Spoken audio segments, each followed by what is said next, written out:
Well, hello, this is Marcia Sinitar again, and of course, here's another archived lecture.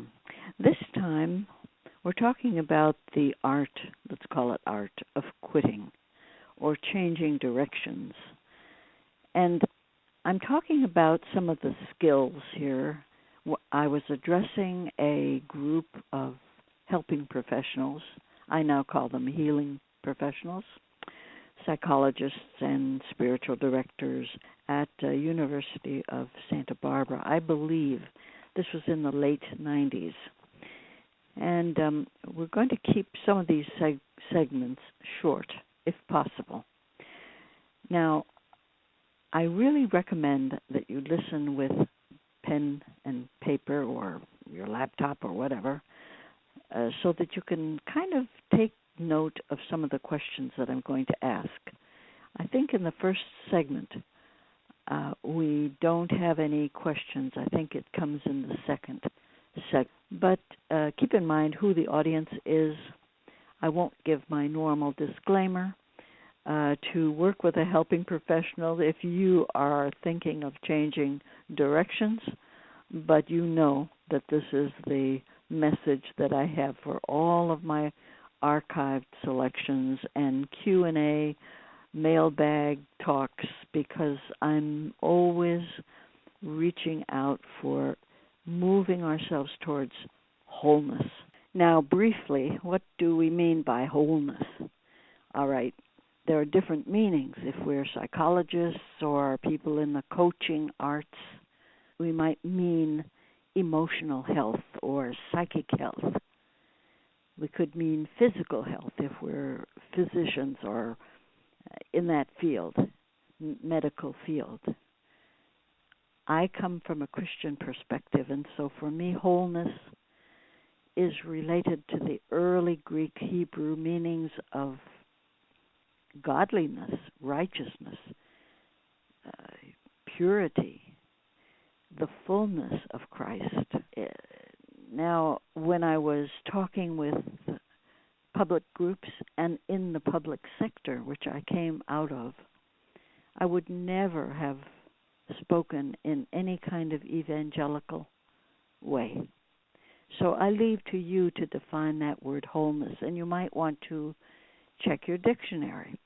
But essentially, we mean the integration of all of our sub-cells, healthy sub-cells and parts.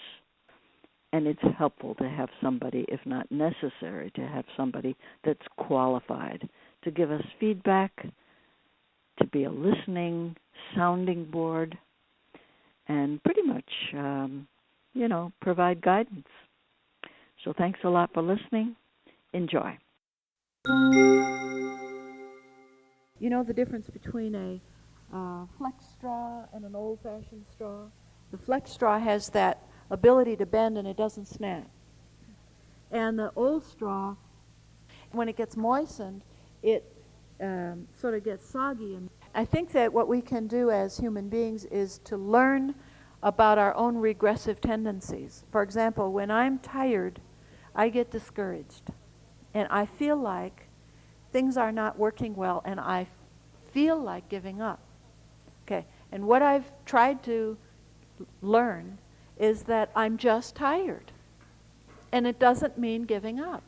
It means getting some rest and going back in the next day. And sure enough, if I can learn to watch my energy level, which is one of the traits of people that seem to be successful, and you have a list of some traits. I'll go through that next.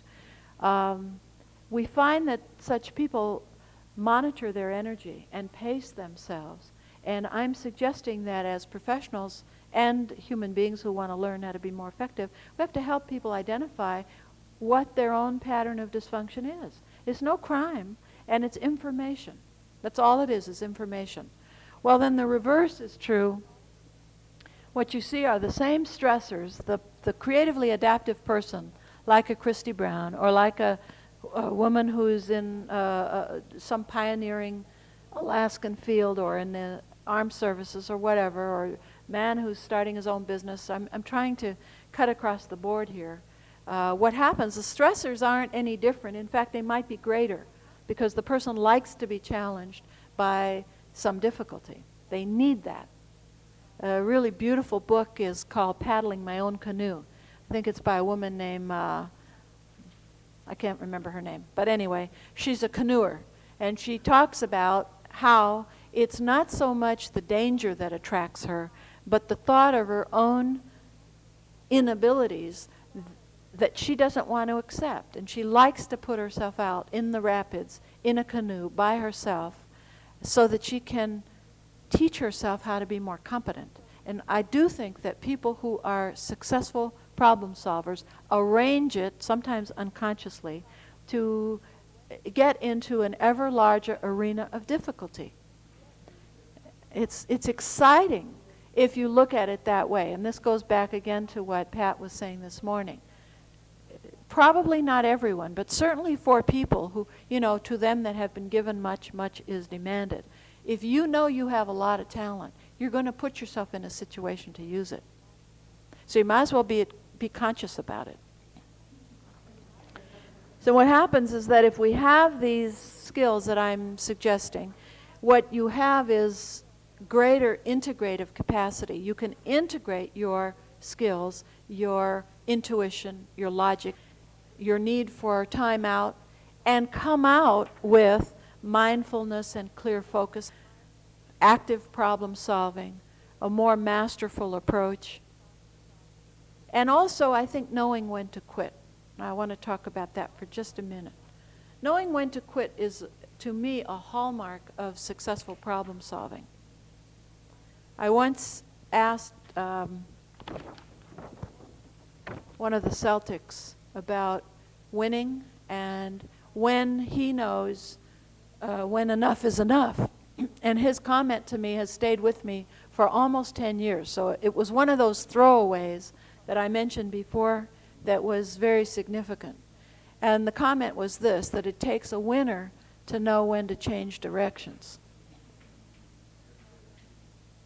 He says that when he has a goal in mind and he gives it his all and it's still not working, that as long as he's given it his all, he knows that he can give himself permission to quit. But that nobody can tell him when to do it. He has to know himself. And of course that's been the case in my own life. I've lost some battles and no one could tell me when to throw in the towel. But I think throwing in the towel on one or two things has been a victory, because it got me off of an unproductive cycle and forced me to take a look at a fantasy that had no bearing whatsoever on what I ought to be doing in my life. It was just one of those things. I idealized a certain goal, and that is the real fairy tale, when we perpetuate a myth in our own lives and we don't let ourselves off the hook. But no one can tell us what those are. You have to take responsibility at a certain point. Any questions or comments about this chart or about what I was just saying? Let's just take a little minute here to talk together. What about quitting? How does that fit into all of this? Right. And I think this is good to call it changing directions, but sometimes it is quitting. For example, people do quit jobs. They do get divorced and whatever. And the way we interpret it is everything.